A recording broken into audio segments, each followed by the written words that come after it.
Friends, what does a forensic social worker do? Let's talk about it. Hi, if you don't know me, my name is Tim. I'm a social work student in the province of Ontario in Canada.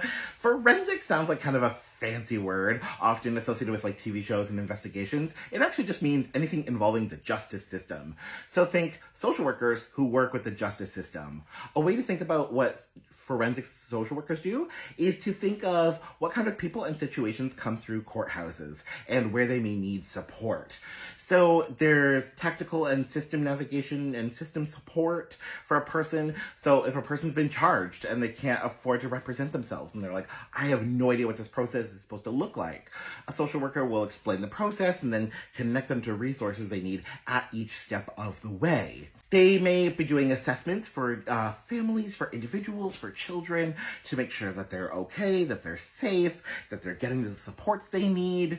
Be providing very brief counseling and emotional support to people who just got really shocking decisions, who are feeling some big feelings, because often what happens in the justice system is kind of big and kind of scary.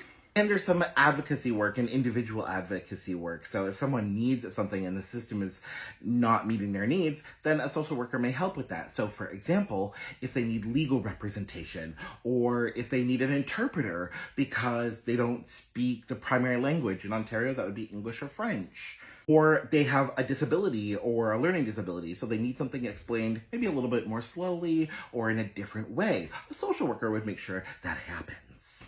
And a forensic social worker is going to be liaising with many other community services, because rarely does something just end in the justice system and end in the courthouse.